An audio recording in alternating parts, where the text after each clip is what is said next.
히브리서 9장 옛 계약의 제사. 첫째 계약에도 예배 법규가 있었고 지상 성소가 있었습니다. 사실 첫째 성막이 세워져 그 안에 등잔대와 상과 제사방이 놓여 있었는데 그곳을 성소라고 합니다. 둘째 휘장 뒤에는 지성소라고 하는 성막이 있었습니다. 거기에는 금으로 된 분향제단과 온통 금으로 입힌 계약궤가 있었고 그 속에는 만나가 든 금 항아리와 싹이 돋은 아론의 지팡이와 계약의 판들이 들어있었습니다. 그리고 궤 위에는 영광의 커룹들이 속 죄판을 덮고 있었습니다. 지금은 이런 것들을 자세히 말할 때가 아닙니다.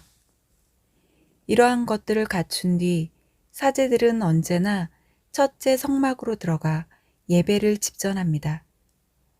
둘째 성막에는 대사제만 1년에 단 한 번 들어가는데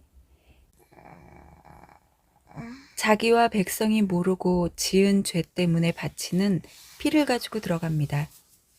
이로써 첫째 성막이 서 있는 동안에는 아직 성소로 들어가는 길이 드러나지 않았음을 성령께서 보여주시는 것입니다. 이는 현 시대를 가리키는 상징입니다.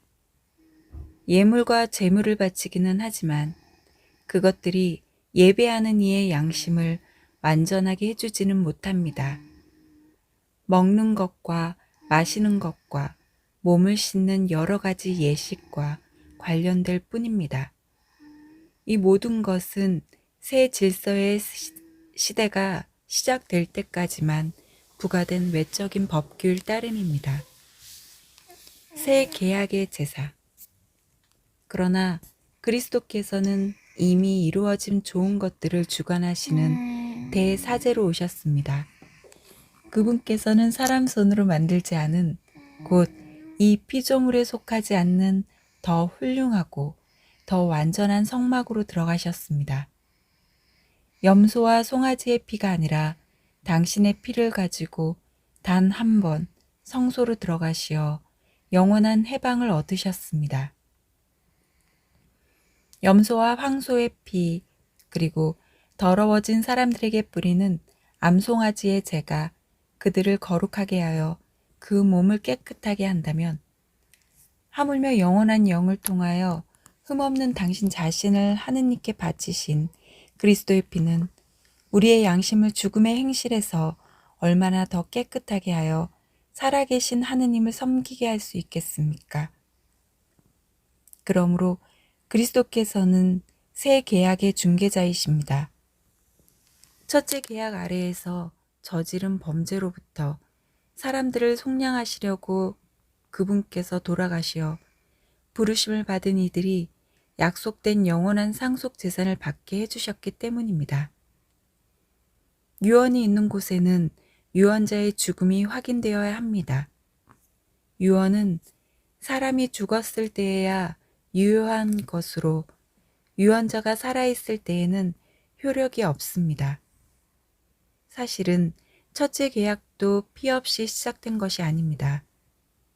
모세는 율법에 따라 온 백성에게 모든 계명을 선포하고 나서 물과 주옥 양털과 우슬초와 함께 송아지와 염소의 피를 가져다가 계약의 책과 온 백성에게 뿌리며 이는 하느님께서 너희에게 명령하신 계약의 피다 하고 말하였습니다.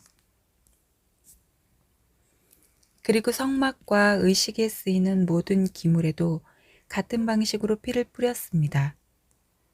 율법에 따르면 거의 모든 것이 피로 깨끗해지고 피를 쏟지 않고서는 죄의 용서가 이루어지지 않습니다. 그러므로 하늘에 있는 것들을 본뜬 모상들은 이러한 의식으로 깨끗하게 할 필요가 있었습니다.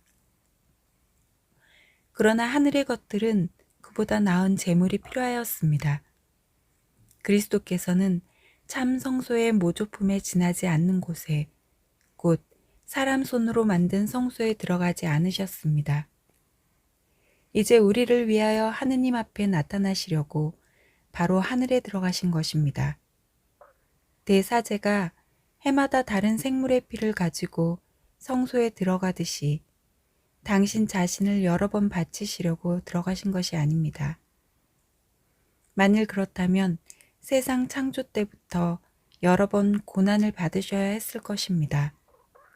그러나 이제 그분께서는 마지막 시대에 당신 자신을 제물로 바쳐 죄를 없애시려고 단 한 번 나타나셨습니다.